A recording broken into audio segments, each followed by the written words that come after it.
Mhm. Hello, Pittsburgh.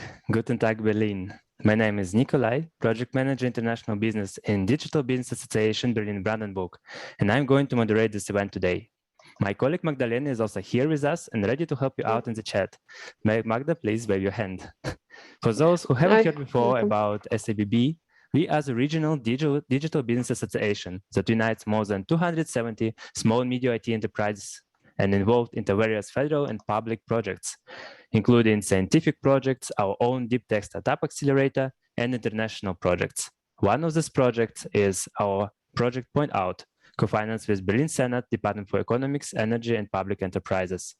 In the scope of this project, we aim to incorporate Berlin IT ecosystem with great ideas and technology into the vibrant digital economy of the United States, and vice versa, of course. Today, the goal of the event is to compare, get together, and build stronger partnership between artificial intelligence businesses in Pittsburgh, Pennsylvania, and in Berlin. Let me also thank you, partners of today's event. Berlin Partner for Business of Technology, Pittsburgh Regional Alliance, Pennsylvania Economic Development, Bosch, Berlin Business Office USA, Innovation Works, Kids AI, KI Berlin, and Select USA. Stay tuned and learn more about both ecosystems with us. And with all that, I would like to invite to the stage our honorary guest, Brittany Banta, Commercial Attache, U.S. Department of Commerce, for welcome words. Brittany, could you hear us? Yes, I can hear you. Can you hear me okay? Yes, could hear you.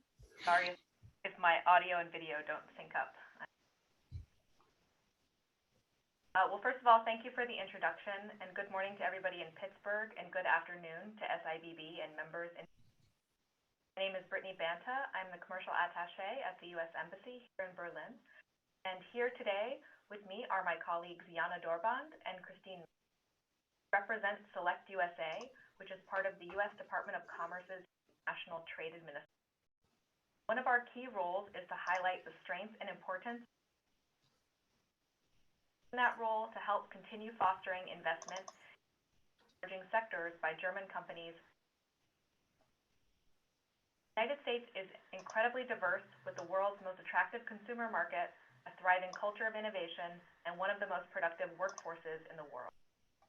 A place where startups can find the ideas, resources, and market that they need to be. This summer, Select USA hosts the Investment Summit, one-stop shop for foreign companies to learn about doing business in the United States and network with the right contacts.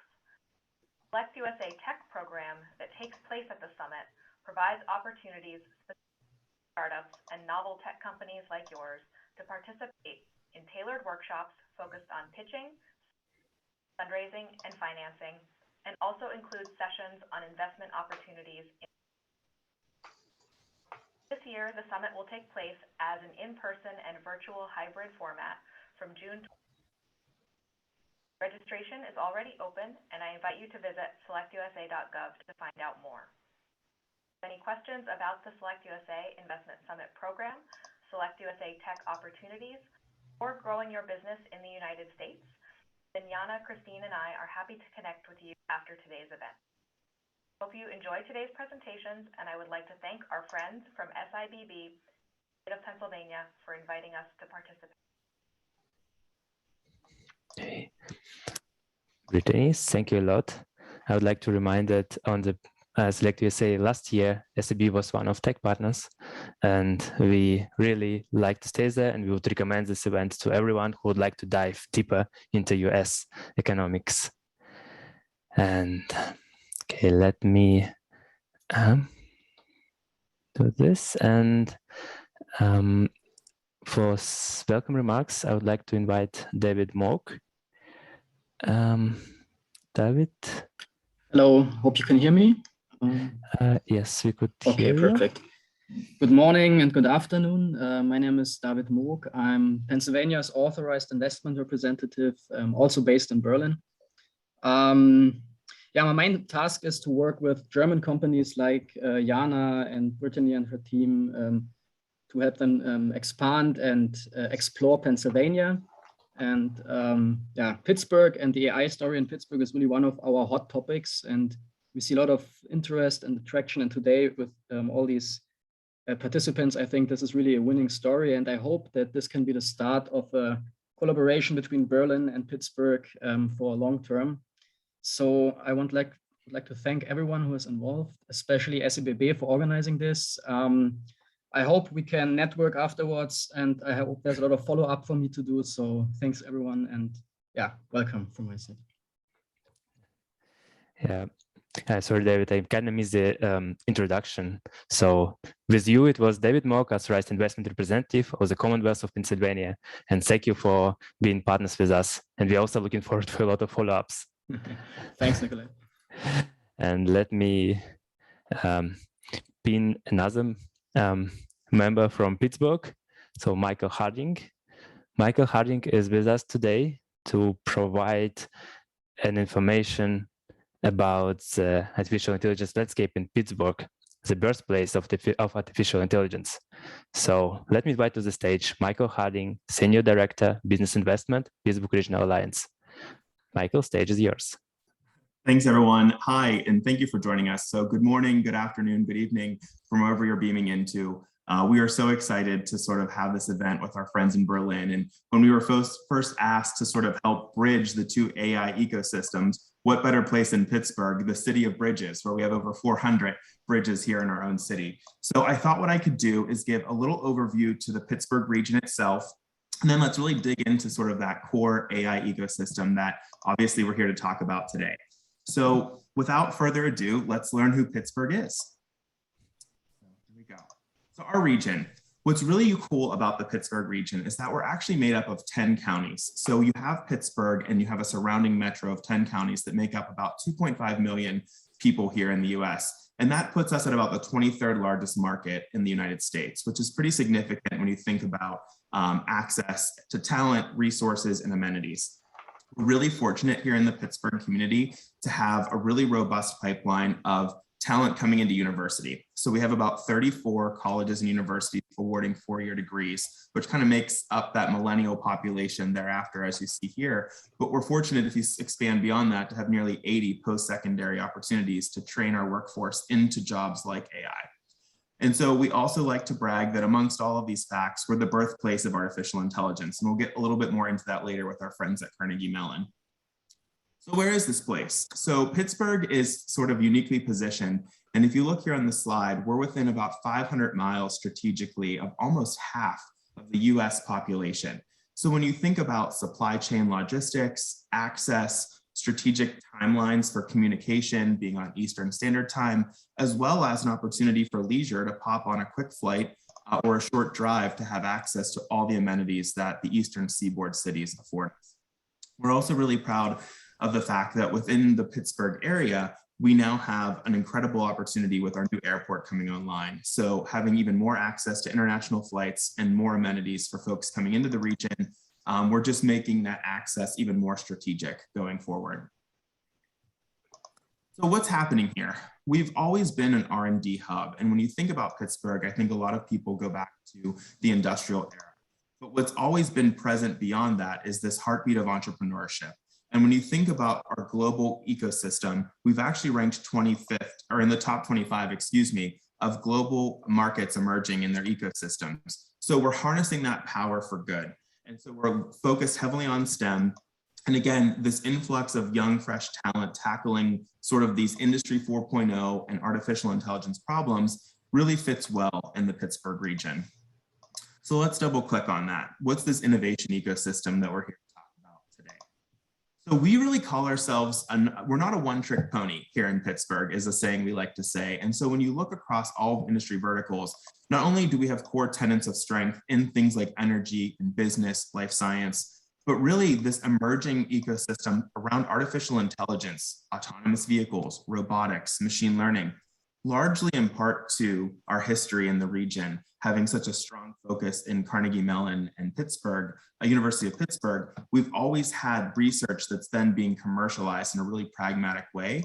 And we're now seeing artificial intelligence manifest in all of these verticals. So we could see AI in med tech, or we could see it in data analytics. Of course, robots are what people think of in Terminator, but that's not exactly how we view robotics here. So when you look at the investment in the ecosystem, we've been very fortunate as of late to see a great uptick in sort of the investment into the future. So over 7 billion in nearly 600 companies in the past decade.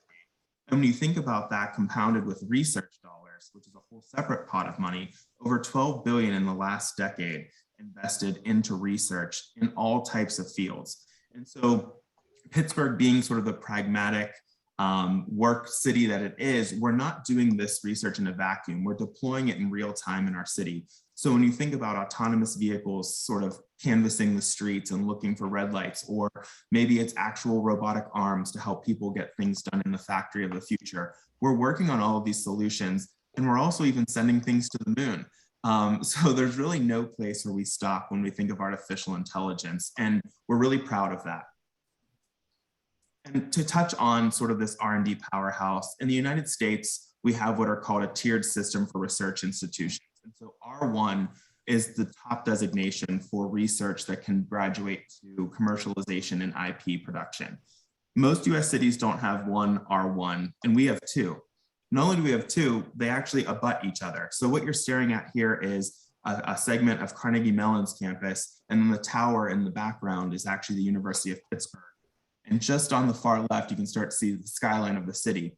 So we have all of this horsepower right next to our downtown core, and it makes for a really cool ecosystem of smart people, that left brain, right brain dichotomy of arts and culture meeting with sort of engineers and artificial intelligence scientists. And, you know, not to beat our own drum here, but being the birthplace of AI since 1956, where we had Alan Newell and Herbert Simon kind of coin the term, you know, we're 60 years in this business. So it's not like we woke up yesterday and we decided to sprinkle artificial intelligence on other industries. It's something we've worked at for years here in Pittsburgh. And it's the reason why, when you look a slide further, we're so fortunate now to have this incredible set of nameplates in our city. What you're looking at here is by no means an exhaustive list, but this is sort of a truncated list of companies who've come to the region specifically for access to our talent, the interest in the emerging research portfolio from our institutions, and quite frankly, having a great place to live. So some of the names that you see on here were through the acquisition of a startup that spun out of a university or organically was founded. And then the blue dots that you see are a smattering of startup companies all over the region. So when you think about this map, and to kind of put this into context, we kind of have our three rivers converging here for the downtown region. And that Oakland region that we looked at, where the two universities are, is right here. Everything that you're seeing is within a 5-mile radius. I don't know kilometers, so we'd have to convert that, but a 5-mile radius, which is not far when you think about all of this activity happening in one place.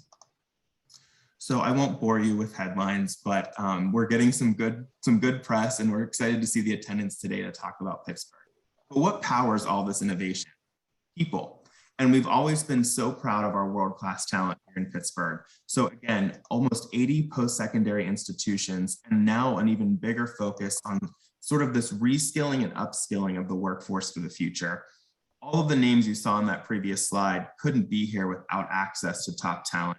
And we're very fortunate in the region to have that incredible funnel of inbound students coming in, but now its own gravity as an ecosystem pulling out of market talent to start their company here, to work for a Fortune 500 company here or beyond.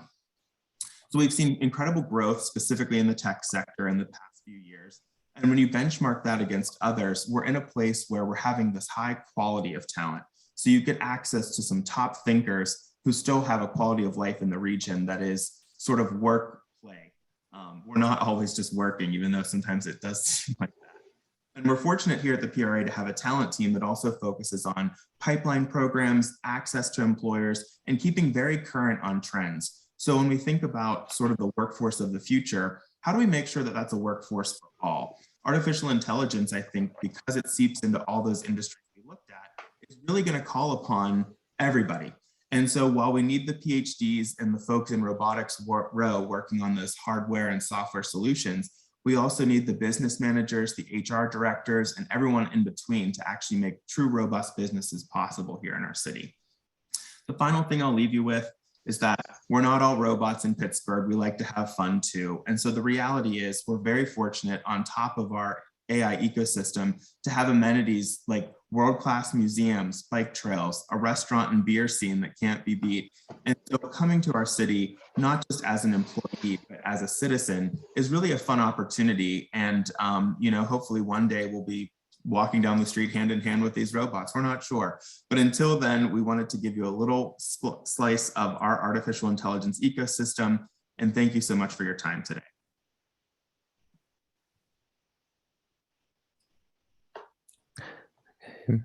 Yeah, Michael, thank you very much for introducing Pittsburgh to us. So I hope now you'll get more interest to visit this wonderful city.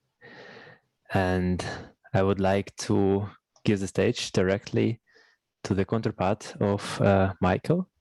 So Phillipp Günther from Berlin Partner will tell us today about International Artificial Intelligence Hub Berlin.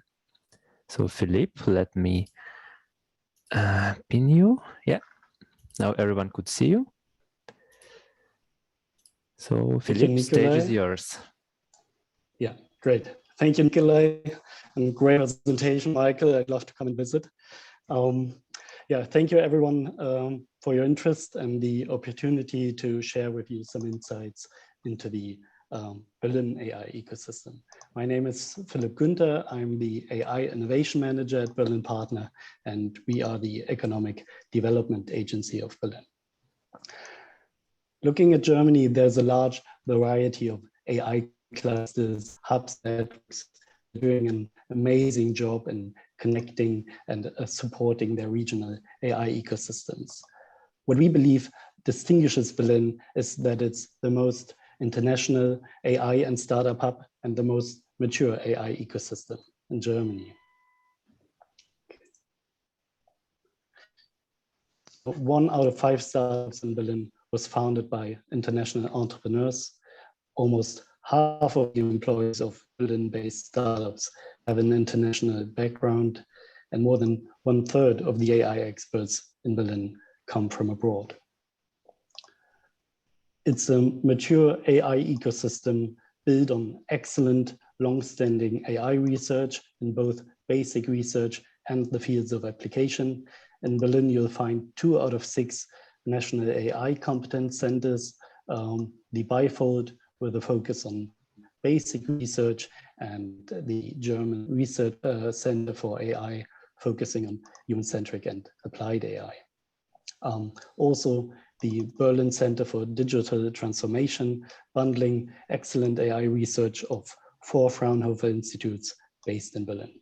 Now, these are, of course, just examples.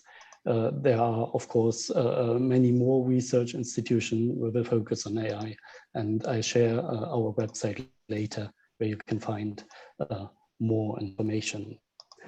I'm hearing a lot of mouse clicks. If someone could mute, please, then this would be less distracting. Thank you very much. It's an ecosystem driven by innovative startups and corporates scaling and applying AI innovation.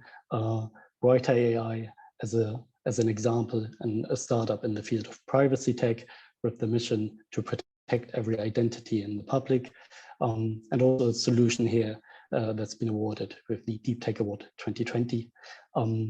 T-Labs by Telekom as an example of how German and international corporates come to Berlin to benefit from its innovative ecosystem.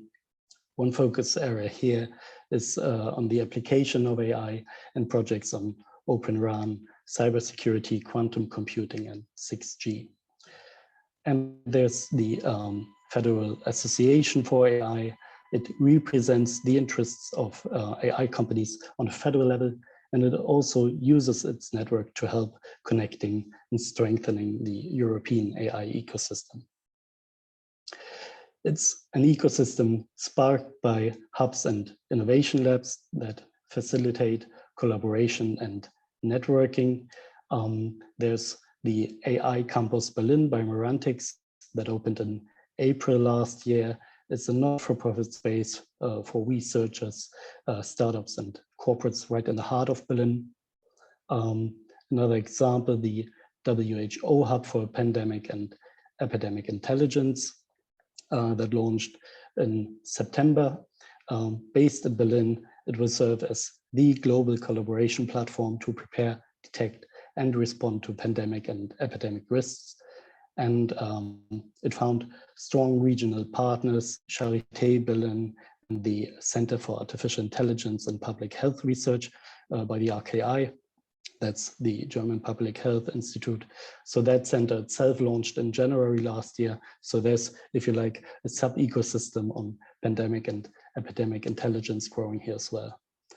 And last but not least, the KI AI Park launched in October 21, an initiative by 12 partners like Volkswagen, Schaeffler, and Celonis that are aiming to promote AI applications and to help develop the corresponding ethical and regulatory framework. So these just some examples of what's been started in the last year and will really take off in 2022. Now, we didn't have much of these, unfortunately. Great internationally renowned events made in Berlin that provide a platform for AI players. Please make a note in your calendar on for June 8 for the Rise of AI. It will also be streamed, I understand, and it's a great event showcasing bringing up many experts from the Berlin and German AI ecosystem. And also the AI Monday Berlin, a meetup format that I'm co-organizing 4 times a year, and yeah, also providing here a platform for players in Berlin. Berlin, being the capital, of course, offers proximity to regulators and political actors, which will become increasingly relevant in light of upcoming EU regulation. Also very important players who are active in the field of knowledge transfer from research to solution. Our panelist, Dr. Tina Kluwer, just launched the AI Incubator and Accelerator program, HEATS, by the University Alliance. We'll hopefully learn more about that later as well. And transfer from solution into practice. So players who raise awareness for AI and transfer knowledge, specifically focusing on SMEs and change management. We see improving infrastructure and resources for especially AI startups in Berlin and outstanding AI professionals from all around the world who come to Berlin. As Berlin partner and in the cluster ICT media creative industries, we foster and support the AI community. We connect them with players in other clusters and application sectors, and we provide greater visibility beyond Berlin's borders. Now, I say this is a mature ecosystem, AI ecosystem. I mean that it's not dominated by one corporation, research institution, or public authority, but a really diverse, mature, and dynamic AI ecosystem with many exciting players who exchange ideas, collaborate on eye level, and really bring AI made in Berlin forward. A key factor here are the startups. Berlin is Germany's startup capital, but even more so, Germany's AI startup capital. More than 40% of German AI startups are in Berlin, and many more have their AI development teams or individual experts working from Berlin. These companies and experts are driving AI innovation. They create a broad range of elaborate solutions for almost all major industries. And also they set new trends with playful experiments and niche solutions. Back to serious business, 80% of the AI companies in the capital region are active in the B2B sector, and the main fields of application, areas of application are business intelligence and process management, and sensitive areas such as health and mobility. Now, what these top 3 have in common is that trust is really critical to success, and Berlin has a strong focus here. There's excellent research in the field of explainable and responsible AI, and startups that are putting those techniques into practice. A few more examples here. We have the Center for Trustworthy AI. It's intended to protect consumer interests and provide information on AI. We'll have an interview with them online shortly. So that will be interesting, I hope. And we are supporting the TÜV Association in establishing an AI quality and testing hub. That's a federal initiative to test and certify AI systems for critical applications aligned with upcoming EU regulation. And there's the EU testing and experimentation facilities this year. And yeah, well, we see those also as an opportunity to jointly contribute not only to a Berlin or German, but a European AI ecosystem, and to closely collaborate, of course, with our partners in the US to further develop AI responsibly and based on shared values. We've set up a website, kiberlin.de, where we showcase news, events, success stories, and key players from the ecosystem. Please be invited to visit us online and join the conversation on social media. Thank you very much.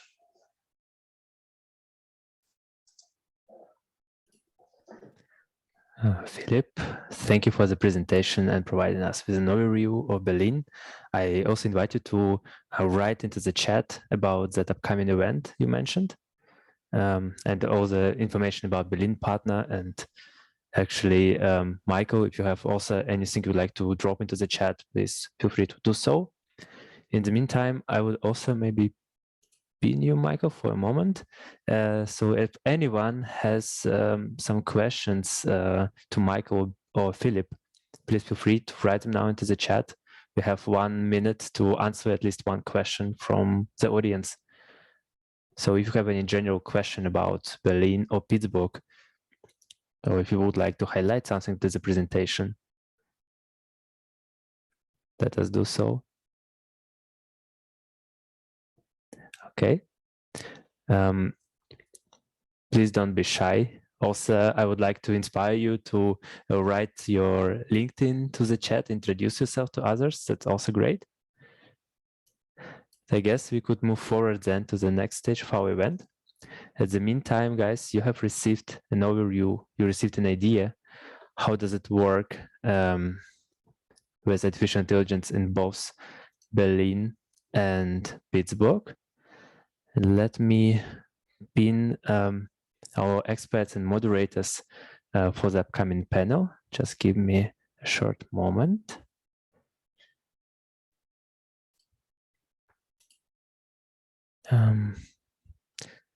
Jim, I'm searching for you. Just give me a second.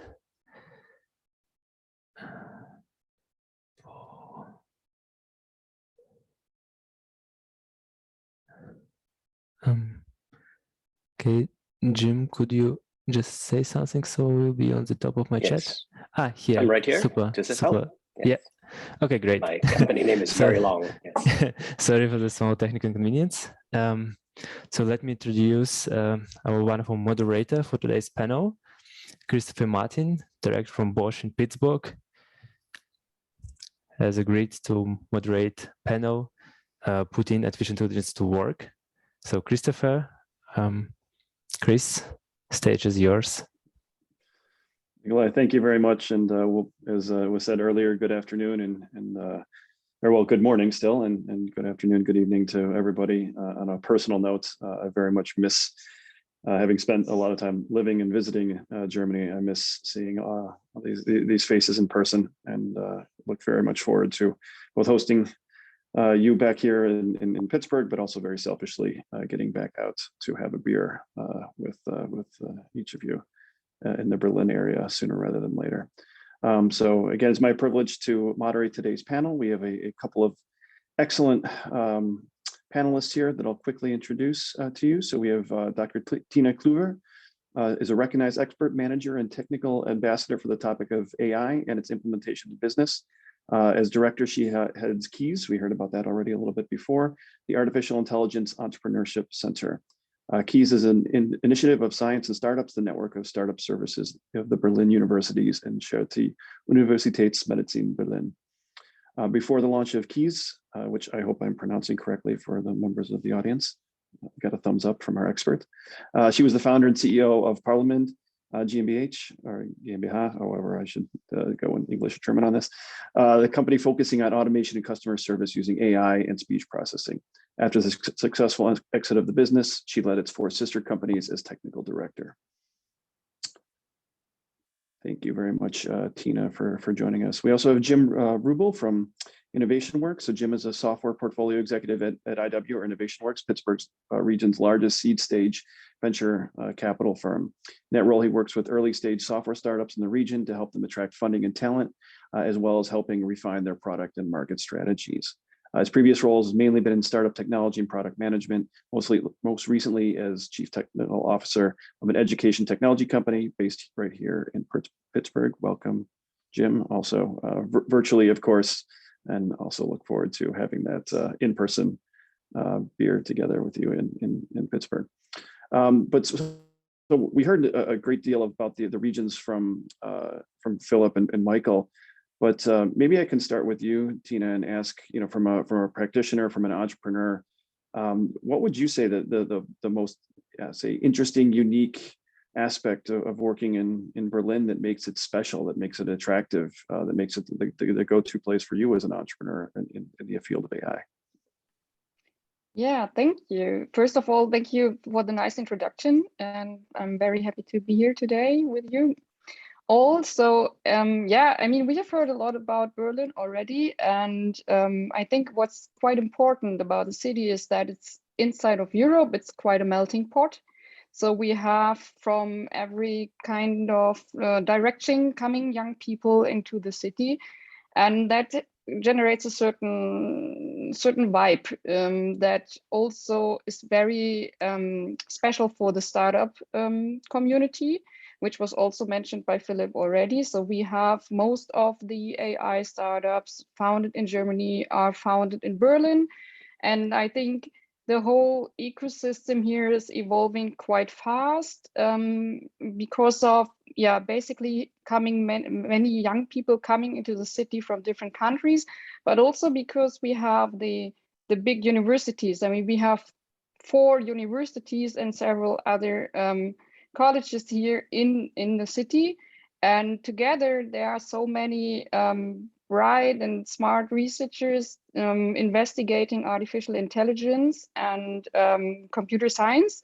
So there's a lot of things going on, and this mixture of, I would say, very research oriented expertise and the whole vibrant ecosystem of the startup world, it comes together here and forms this, yeah, very fruitful and productive environment in which you can found businesses quite easily, and you get in touch with other people who have the same mindset and want to, yeah, are passionate about building new things and innovation, that you get in contact very easily here. I think that's quite important to build an own startup.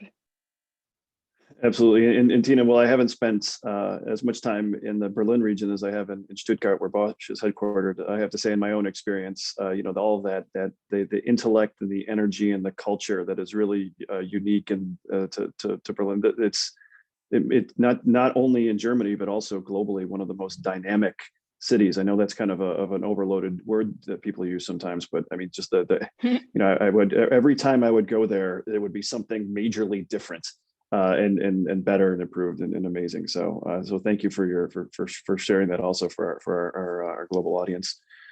Jim, I suspect that you might have somewhat similar things to say about Pittsburgh, but let me hear your take, or let us hear your take in terms of what sort of makes our region special. Sure. Yeah, thanks, Chris. I appreciate this. And thanks for the introduction. Thanks to all of you who are volunteering your time to attend this presentation. I'm really excited to be part of this. Berlin is one of my favorite cities. My wife grew up there and visited many times. It's a fantastic place. And I hope, honestly, that everyone on this call who has not been to the other city gets a chance to visit at some point, because they're very similar, both going through decades of transformation. I think one of the things that I notice when I look at the skyline of both cities is the amount of construction cranes that are dotting the both skylines is very, very similar. So what makes Pittsburgh, unique and special in terms of AI? I think Michael's presentation did a great job of describing the variety of companies here. And that's definitely the traditional answer, Carnegie Mellon, with deep history in manufacturing and healthcare and finance and other markets. But why does that matter for AI companies? And this looks like an audience that knows artificial intelligence pretty well. So I'm sure that you all know that one of the hardest parts about developing an AI solution is finding great training data. And I'm here to tell you that Pittsburgh has great training data. So still very much a manufacturing centric ecosystem, lots of supply chain and logistics. So we can match early stage companies in robotics and warehouse automation with businesses that are looking to leverage their supply chain for those types of technology for those types of solutions in their supply chain. Healthcare too, we didn't cover this quite as much, but there are also multiple world-class hospital systems here, and we see dozens of startups using computer vision to improve cancer and disease detection. Bosch and Highmark have a partnership. I hope we get a chance to discuss that one a little bit. I think that's worthy of discussion. Apple's Siri Health team is here. There are multiple startup accelerators that focus just on healthcare. I think that's a pretty exciting, trend in the last couple of years. And speaking of training data, one way that Pittsburgh and Berlin are very different. Berlin, is very, very flat city, not very hilly. Pittsburgh is quite the opposite. It is a very hilly city. There are roads built where, frankly, roads probably should not be built, which makes it an excellent city for autonomous vehicle training data. Roads, navigating the city requires east and west and north and south directions, but also sometimes vertical directions. And so, if you are trying to build a set of training data around autonomous vehicles, you could not ask for a better place than Pittsburgh. And I think that's one of the reasons why you see Argo and Aurora and other companies, leveraging the region to start their autonomous vehicle, pilots and rollouts. So there's so much to offer. I hope that's a good, enticing overview of the city's strengths. I think you're right, Jim. The topography of each of the respective regions is challenging in its own right. So either to learn to drive, vertically in Pittsburgh, but also learn how to drive in a complex European city in Berlin. If you can master those tasks, you've got quite the autonomous vehicle right there. Thank you, Jim. I think also not by accident, in both the presentations that we heard from Philip and from Michael, is the importance of the institutions that are supporting these emerging industries here. Selfishly, I'm a Carnegie Mellon, a very proud Carnegie Mellon alumni, so I'm a little bit biased in this view, clearly, but a lot of times when we talk with people around the world, what makes Pittsburgh special? How can I copy this? How can I replicate this? The answer is, hey, go found your, top tier university 120 years ago. So that's not really necessarily a copy and paste answer. And clearly, the investments, that have been made in the Berlin ecosystem are also now, bearing fruit, given the numbers that were shared multiple times in terms of, the bulk of the AI startups, in Germany are being founded and led out of Berlin. Tina, you're obviously, part and parcel of that portion of it. Can you share a little bit about, your experience working with institutions, how we get those ideas, from these brilliant folks that are working in universities, encourage them to become entrepreneurs, support them, and there's also for big companies partnering with those, how does that work, in your experience? Sure. Yeah. So basically in Berlin, we have the situation, as I already said, that we have 4 quite also traditional, having been around for quite a long time, universities. And basically what we've experienced in the last years is that they somehow also decided to move closer together. So they have been quite independent from each other for a long time, but in the last years, they decided to move closer. And that's basically a big thing, because now we don't have 4 universities having each of them several thousands of students and thousands of researchers, but we have an alliance of those universities. And together, they are basically the biggest one in Europe. Right. So if they manage to go to combine their strengths together, and they also did the same thing for the startup ecosystem, because all of those universities, they have startup centers. They're helping researchers and students to become a founder, to engage with companies, to transfer the knowledge that they have from research, basically, or their studies into the economy. And they have done that successfully for quite a while. And now they decided 2 years ago, roughly, they decided to join forces on that together as well. So we have a new alliance in Berlin called the Science and Startups Alliance, which is basically in a joint effort of all those universities to bring together more of their research into the market in startups.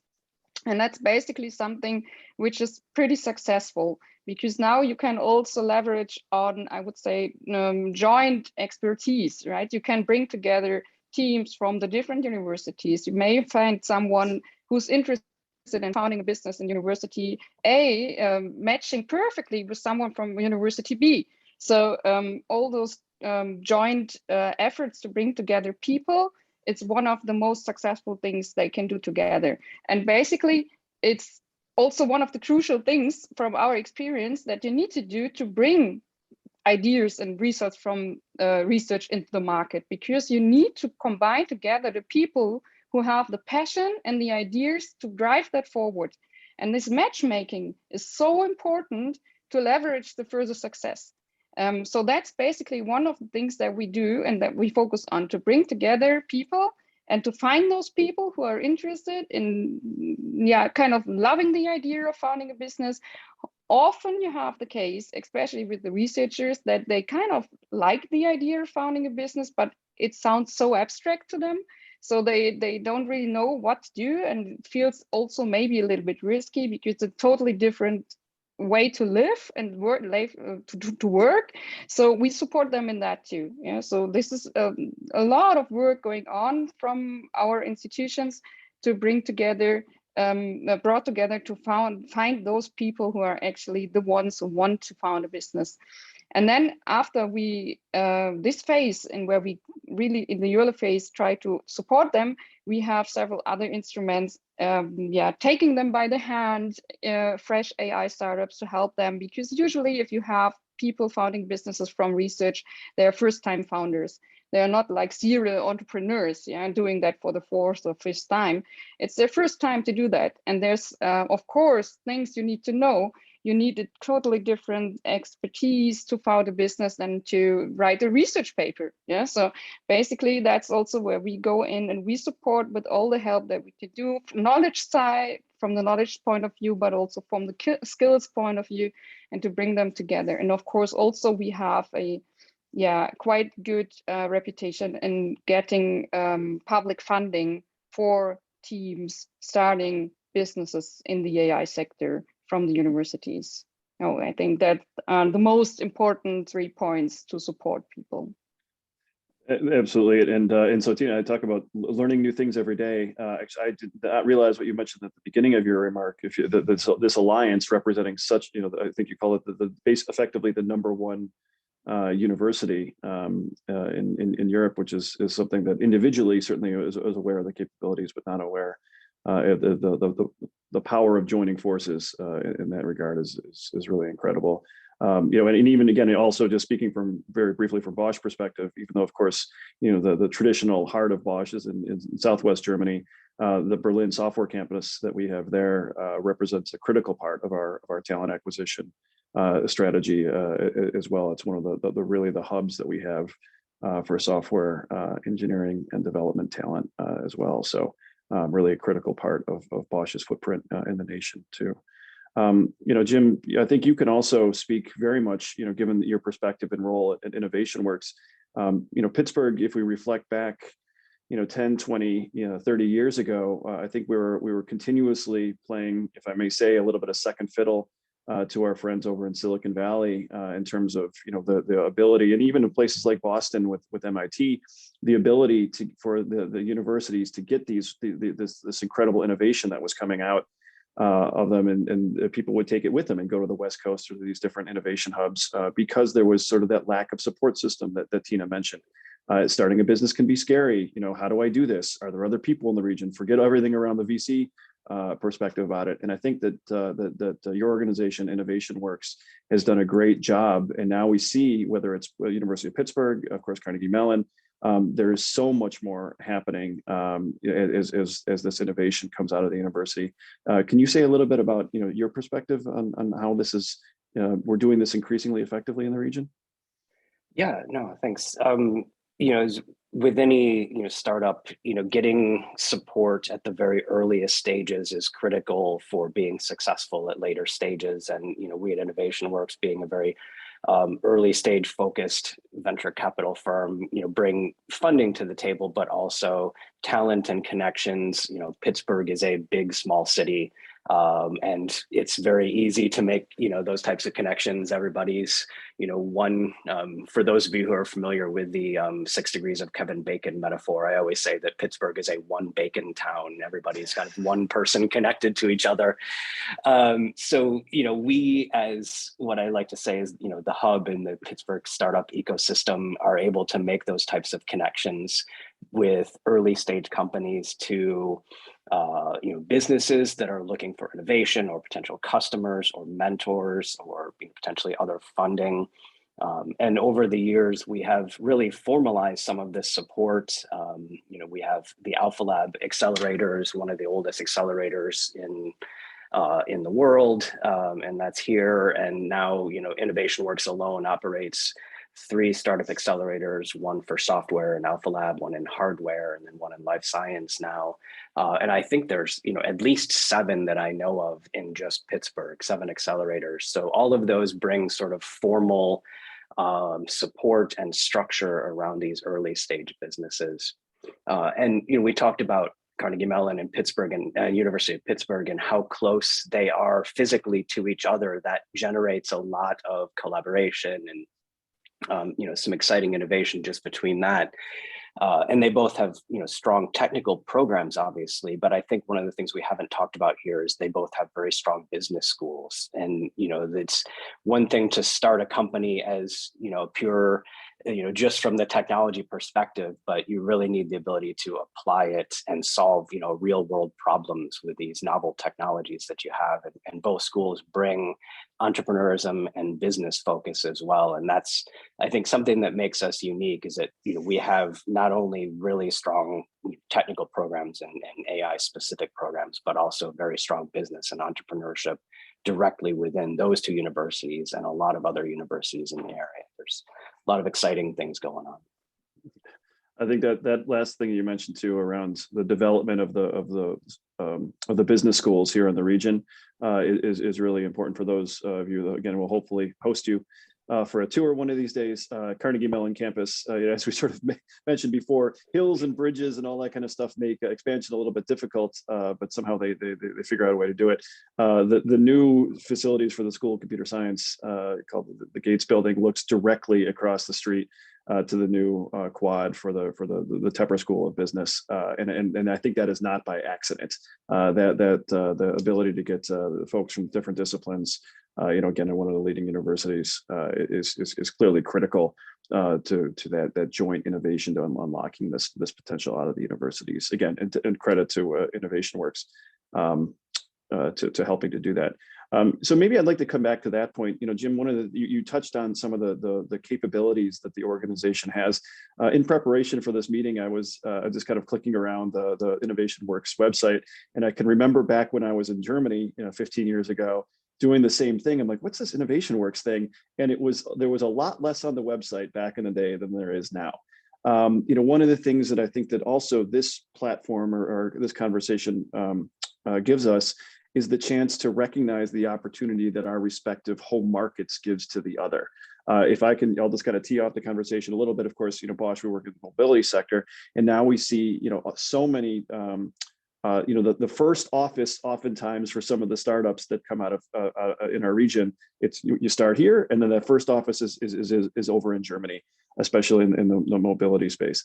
What are the type of resources that you see? I know there's been a lot of discussion here, and I see that the things come up for the chat for those. In terms of accessing these international markets, how do you help your the companies, the startups that you advise, make that step? So not only in your home market, but internationally to connect with a market like Germany or Berlin. Yeah, and we have some some larger companies. We haven't really touched on Argo AI as a big partnership here in autonomous vehicles, and they have a very strong joint venture in Munich as well. So that's certainly a success story that I think we can leverage to replicate. But we look for, and one of the things, there's been a lot of negatives about the pandemic, but one of the very positive things is that it's enabled, companies to realize that they can source talent and operate globally earlier than they perhaps thought that they, could in the past. So I think right now, we look for strong talent in, wherever we are.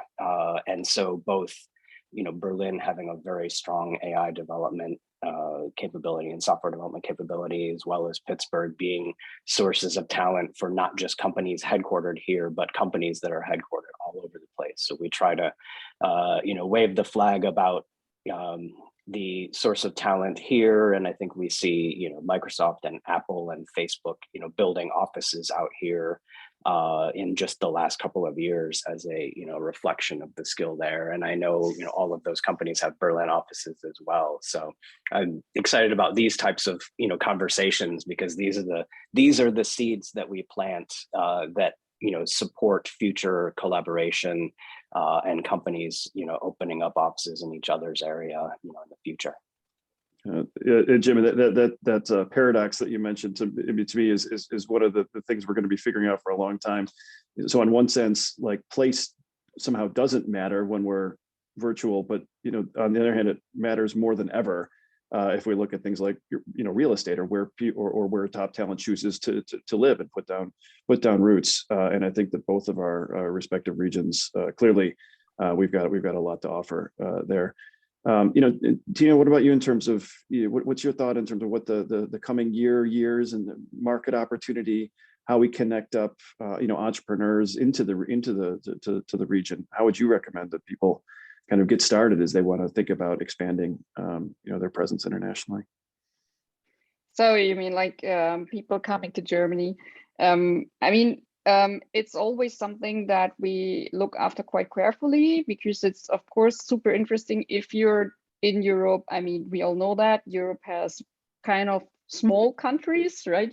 And many of them have their own language. So the market size of those countries is comparatively small compared to, for example, the US.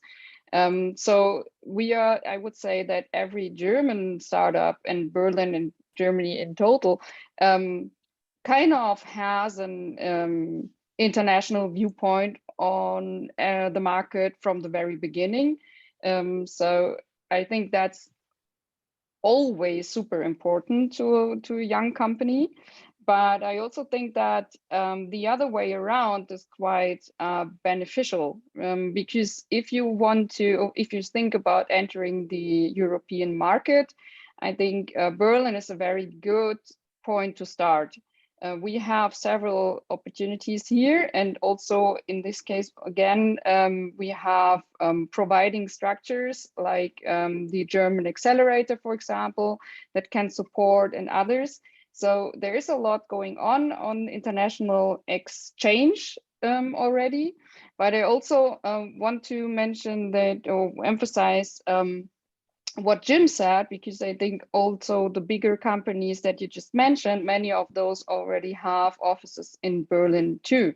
And of course, yeah, who needs an office today? Yeah, so things may change in the next years, but there's still a kind of a link between those cities having those big corporates and bigger companies with offices in their cities. So I think that's also a quite important thing that we can exploit. And everyone who's actually interested in joining one of the cities or one of the economies of the cities can either have, there's so many potential, they can either go to one of those bigger companies and change sites and change locations, but also I think every company starting new fresh startup in Berlin, in Germany, is super eager and happy to meet people from the US and from the outside world to kind of coordinate that together and maybe get the best out of it. It's just to reflect on what you said there, Tina, is who needs an office? It still seems the reality is we still do need an office. Maybe we use it in a different way than we have in the past, and I think that's a requirement.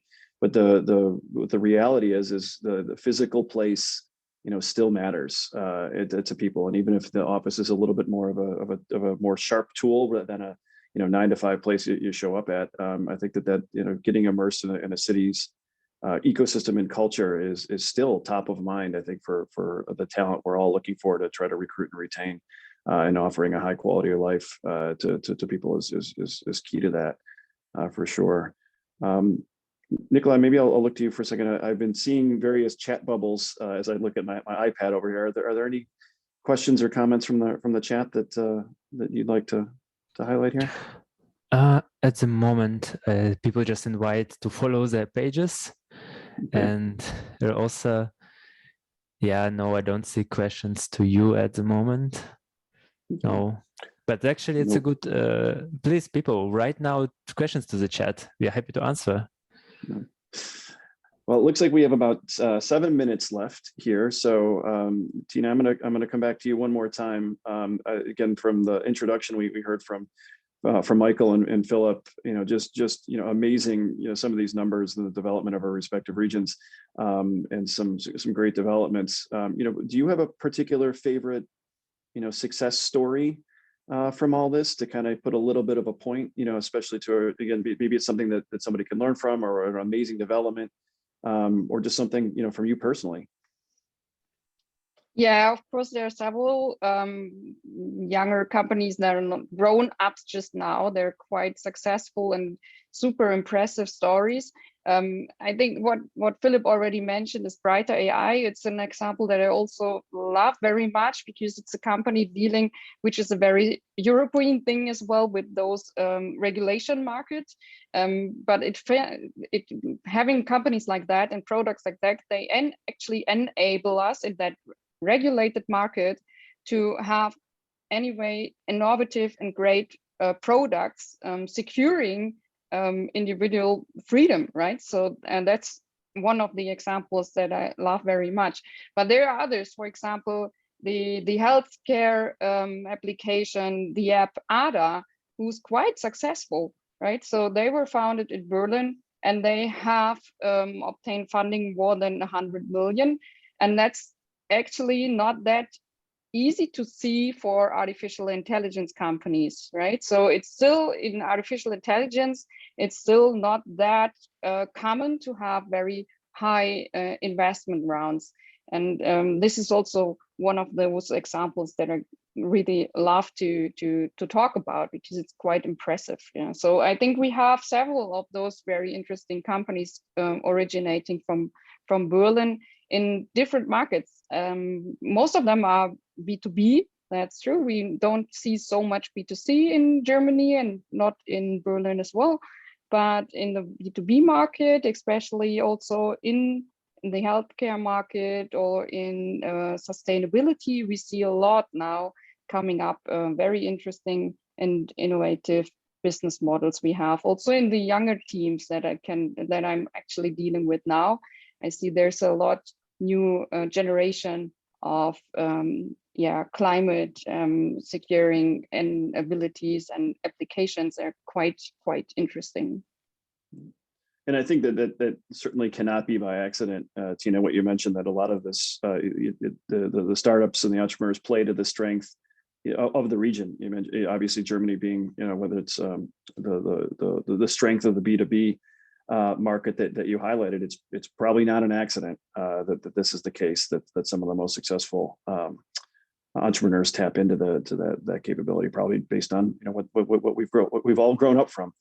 Jim, you highlighted that also earlier, in the history of manufacturing, advanced manufacturing here in southwestern Pennsylvania.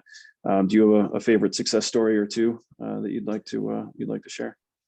I mean, not necessarily in the manufacturing section, but it wouldn't be a presentation on Pittsburgh and technology without mentioning Duolingo, who's a very successful language learning company that is headquarters here, has chosen to build their brand from the outset and has stayed here when maybe some other companies get big and decide to move on.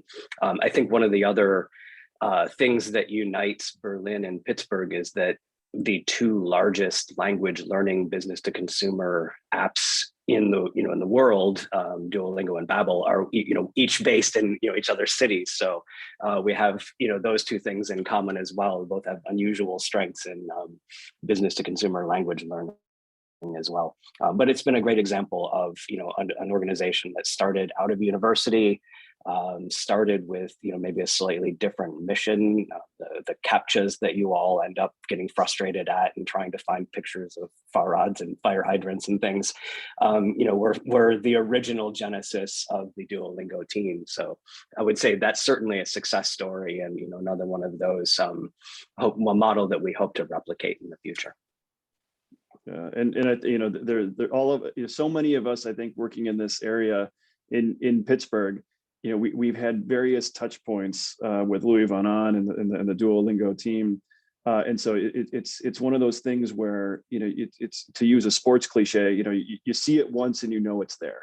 You see somebody throw a 100-mile-an-hour fastball in baseball, and it's possible. And it's kind of like around here is you've seen this was a friend or a classmate or a colleague, somebody in the region create that world-leading business, and you say, what, I don't have to go to California to do this. I don't have to relocate to go to another part of the world. I can do it here in the region that I'm in and that I love and would like to be a part of. So that in and of itself, that success begets success thing. That's, I think, also for me why I always enjoy hearing these success stories from people around the world, because when you see it once, maybe I could do it. It's there. It's possible. That's right. Those next generation, the people who were successful in those go on to start their own companies, and the ecosystem grows from it. Yeah, indeed. And I think what we should also be sure what we do is not grow numb to these success stories. It's almost sort of bonkers. What's happening here is like, oh goodness, great, another round of investment. As Tina also highlighted, it's still, there's on one hand there's tons of money out there, but also in terms of the careful investment and winning that is not the easiest. So let us celebrate when our entrepreneurs are able to win those accomplishments. Nikolai, I think I am exactly in time here in my moderator role. So I don't know if there's any last questions that you'd like to source from the crowd. We have a question from Paul Overby. What outside of the work spheres keeps young talent in Pittsburgh or Berlin, and any examples? And I think that's a great question to ask in our networking session when we start to chat about both Berlin and Pittsburgh. Because now we are a bit running out of time. So I will proceed with a startup pitch session. And guys, stay tuned for the networking session later to speak with everyone in person. And I would like to thank again for this expert panel, We had with us today wonderful moderator, Chris Martin, Director of Research and Development in Bosch, Pittsburgh, Dr. Tina Klube, Director of Kids IE by Science and Startup in Berlin, and Jim Rubel, IE Specialist, Innovation Works in Pittsburgh. Thank you guys. It was a fascinating session.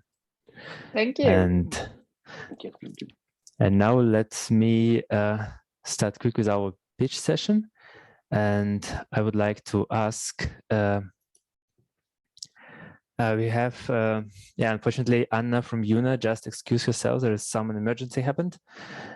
We have found a person in the chat here that would like to, that could pitch their company. So that's our tourist. Let me a second. So Thomas Stauffenbill from Gestalt Robotics. Could you hear me? Yes, Nikolai. Hi. Hi. Yeah, so Thomas was so kind to jump in and pitch Gestalt Robotics. It's a very great company here from Berlin. And Thomas, let me just pin you. And it would, just give a second. Okay, you are pinned. Super. So Thomas, this stage is yours. Tell us what are the plans to expand to US, and I hope you make follow-ups from this event today. Please, stage is yours. Okay, thank you, Nikolai. As Nikolai explained, I just jumped in, so I'm not well prepared. Sorry for it. So it's quite standard, and I'm trying to be short as it is because it's currently a bit templated. As he said, I'm Thomas Stauffenbill, one of the 3 founders of Gestalt Robotics. We are a Berlin-based robotics company. And actually, currently, our business model is that we are a service provider for industrial automation. That means we develop customized automation solutions for our customers. That means we buy hardware, robotics hardware, and integrate it in the customer facilities and actually write additional software for it. So our main focus is actually based on computer vision and AI-based solutions for computer vision, but we also have a full stack of robotics like 6DoF arms and mobile robotics. We also launched our first products this year. It's called NavigateSys, and it's an distributed navigation software for mobile robotics. And that's currently the nutshell. As some facts for the company, so we are currently around 40 people, founded in 2016. So we are currently 5 years old. We are still bootstrapped, so we don't have any investors in, and we try actually to keep it right now because we also are profitable and have a good growth rate also in the terms of it. And so it's quite interesting for us. So as I said, we have multiple industrial application fields. So our main driver is the AI-powered computer vision. And then we have derived several fields of applications. So autonomous mobility for mobile robots in industrial environments, intelligent robotics, and worker assistance for it. So computer vision as a prime project we are currently working on. We are developing currently a large solution for Deutsche Bahn, where we are automizing the inspection of ICE trains. So for the DB Fernverkehr, so we are building actually currently a computer vision application where we install 32 cameras, which make a full visibility of the ICEs. That's the German high-speed train. And we are having a full stack of maintenance, automated maintenance tasks later on. So that's currently one of our biggest projects. Actually, we are also working on multiple standard robotics application phases, for example, for Procter & Gamble here in Berlin. And that's also one of the main clients, but it's more or less a standard automation task. And also interesting is we have found a reselling agreement currently We started with Verizon in the US, so that's why we are pretty interested also to get to know to the Pittsburgh area, where they are reselling our Navigators software through their vendor projects and with respect to mobile edge computing solutions. So this launch will be in March this year, so it will actually fit with the business trip in our case. And therefore, we are eager to be also pretty visible in the US then later on. And this is, one of the best things currently going on. We have several other clients. We are also cooperating with Bosch in some research operations. We are cooperating currently with Siemens in a lot of research projects. So currently business on. And also, apart from Gestalt Robotics, I'm also one of the members of the board of directors of the Werner von Siemens Center, which is actually a place in Berlin where you can co-innovation, use co-innovation and co-research with other partners in this case. So we have big research programs going on in the industrial automation and industrial research area currently. That's it for me in a nutshell. If you have further questions, just go on our website, gestaltrobotics.com, or reach out on me on LinkedIn. I will be available to ask further questions. Okay, Thomas, thank you a lot for volunteering and actually making it a time. So you kept to the rules for our pitch session. Great. And so let's continue with a startup already from Pittsburgh. So Alison Alvarez, CEO Blast Point. Okay. Alison, I could see you. Great. Could you hear me? Yes. Can you hear me? Yeah, I could hear you. Perfect. So let me know when I start, and then I start the counter. All right, you can start right now. So thank you for having me here today. My name is Alison Alvarez. I'm the CEO and co-founder of BlastPoint. We build AI predictive analytic systems, mainly focused on consumer intelligence for industries and organizations who have never used AI before. And why is this important? The demand for data scientists has tripled, especially during the pandemic, and the supply remains flat. And if you're a company that has difficulty hiring in this area or developing this internal expertise, without it, according to McKinsey, you'll miss out on about $13 trillion by 2030. And for us, it's our job to close those gaps. So we put real AI gains within reach of pretty much any kind of organization. And we work with the team you have and the IT infrastructure you have. And this is how it works. So we look at any customer that you have at a rooftop by rooftop level. And what we do is we work with you to understand customer intelligence objectives. So it could be anything from understanding who's going to struggle to pay their bills next year. We have a lot of utility customers, so they can put those customers on assistance programs. Who's likely to be upset with you and give you a low customer score. We have a partnership with JD Power for this kind of thing. Or who's most likely to buy an electric vehicle next year. And not only do we help you understand what households, what businesses are likely to jump at whatever offering you have, we give you additional information. So understanding values, understanding channels where you find them. Do they like Facebook? Will a text message be the most effective way? What can you say to be as effective as possible? And we do this in a way through a software platform that works with pretty much anybody and is designed to be picked up and usable within a couple of weeks. And we have real results. So we're in market. We have quite a few customers right now, including one of the top 5 car makers in the world.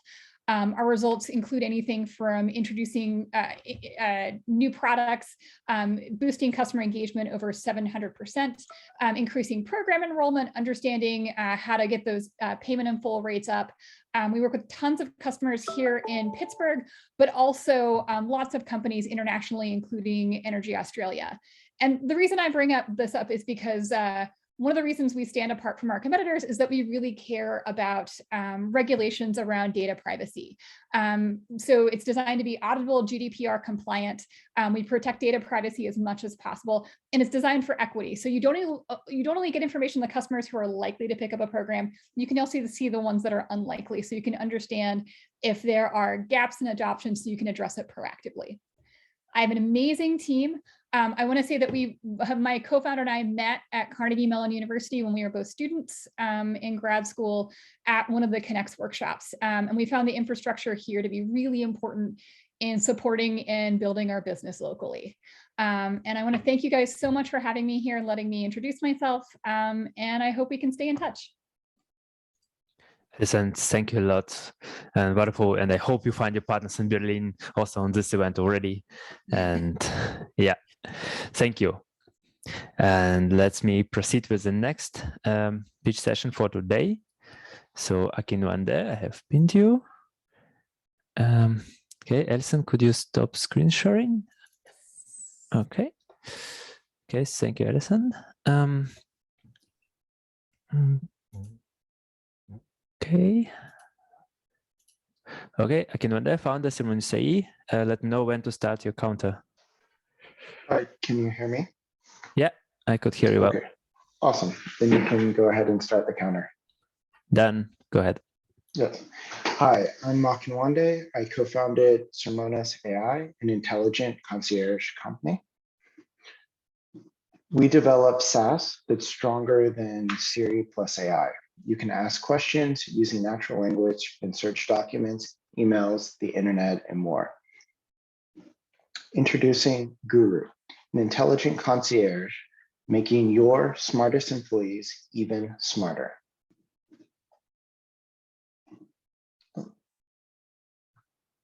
Where's the value? Guru is optimized for a specific industry, such as healthcare, legal, or manufacturing, and then further customized by the end user, your business. So Guru can answer your questions better, faster than anything else on the market. Let's take an example of Tesla, an automotive manufacturer. Guru would read external data on OEM manuals in public forums, and then read the internal data provided by Tesla on Sermonis's SaaS platform. And then Guru would understand the context of the data using NLP, which would allow Guru to naturally converse with engineers on the factory floor and troubleshoot equipment and manufacturing challenges. Why? Because experts waste time and money searching for routine, hard to memorize answers, and the problem scales as the company scales. However, with Guru, Tesla employees could save 4 to 6 hours a week on the autopilot team alone. And then they could save up to $375,000 a month, and the whole company could make more than 50,000 more cars per year. In the next 3 to 5 years, we at Sermonis will tackle a significant share of the 470 million market that's large and rapidly growing. And it's a huge part of the $60 billion market for NLP software in general.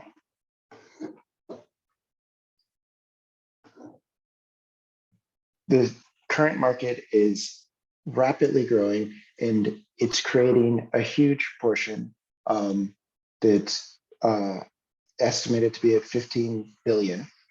And this is a gap between the current market and the legacy market for software and search.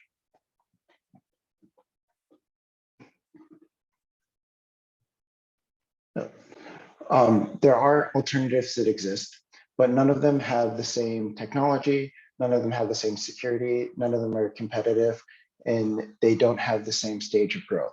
So we can take advantage of the Moore's laws like gain and efficiency and underlying technologies, such as semantic search and natural language processing. Why us? Because we're trained by some of the best: Harvard Data Science, USC Engineering, and Northwestern Business. We work for some of the best: Bain, Rand, Delta, Morgan Stanley, Sonos, CAA. We founded more than 5 startups. We've had 1 successful exit. We've gone through multiple rounds of funding, and we have 3 market leaders in the EMEA area.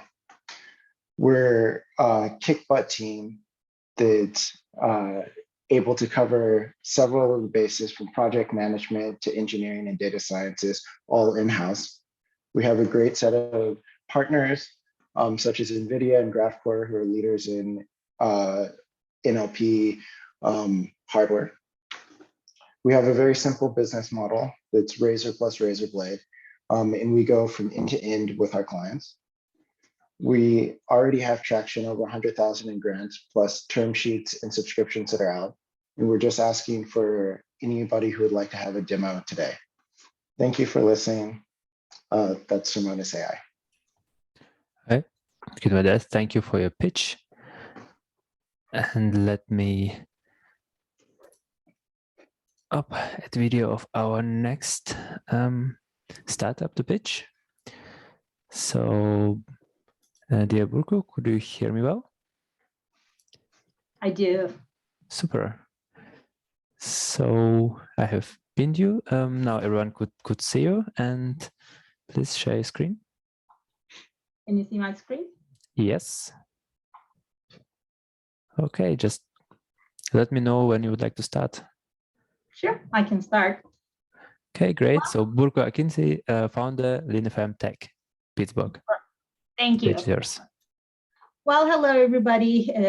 This is Burcu Akıncı. I'm co-founder and chief innovation officer for LeanFM Technologies. And I'm here to take you to the fascinating world of facility management and give you an overview of our company, LeanFM Technologies.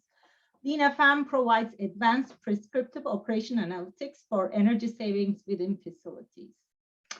So specifically, LeanFM is targeting to eliminate one of the world's biggest energy wastes through AI, namely the waste due to faults that go unnoticed and not remedied in the HVAC systems.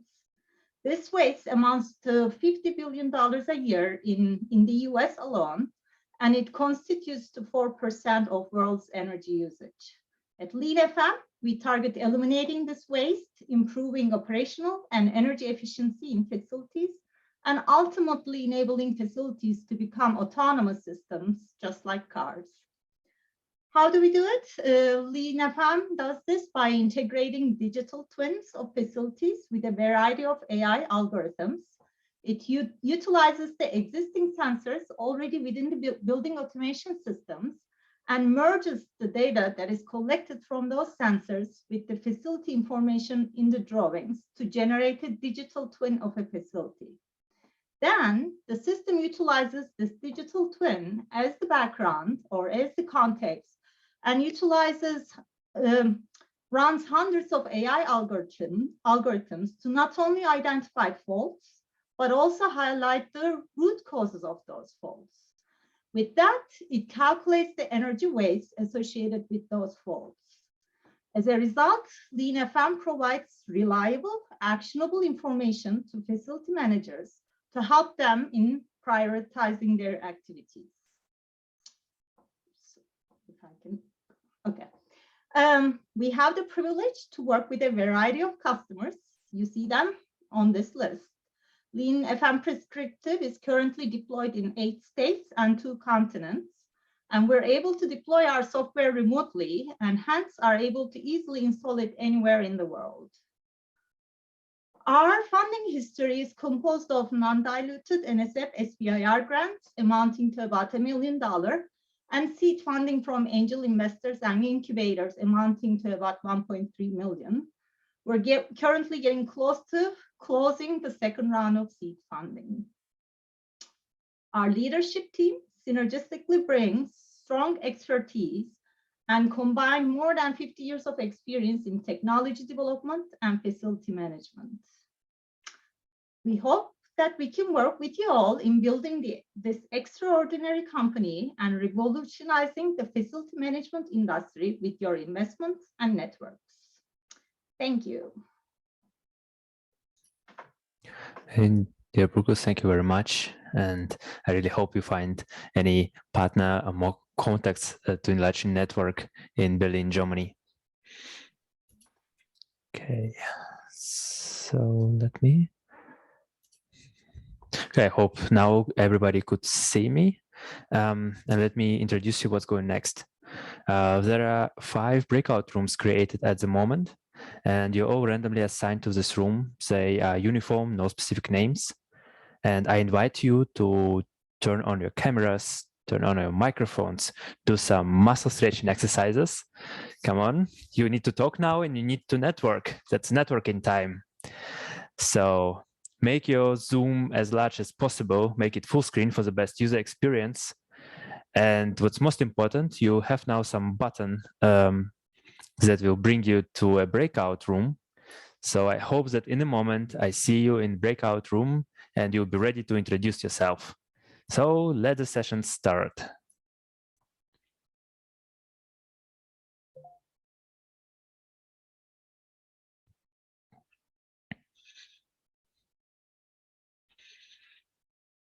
Okay, as I see, it worked well.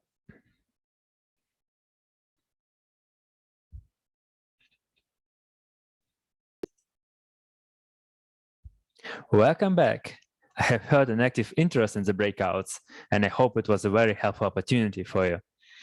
Let me tell you, you were today a great audience, and thank you again for joining our session. I think you have uncovered today a lot of topics about landscapes of artificial intelligence in both Berlin and Pittsburgh and made new contacts. So, logical question, what's coming next? If you want to stay tuned about US Berlin expansion, reach out to our association. You have an Unlock USA newsletter from February. You'll send data about it in a follow-up email. But of course, we also have a lot of events planned in EdTech, in industrial things, Berlin, German, American meetups. And we keep fingers crossed for our Berlin delegation to the East Coast of US in the end of March. I hope that this event will become serious and we will talk more about Pittsburgh on topics of robotics and autonomous vehicles this year. So guys, you're a wonderful audience. Thank you again. Bye-bye.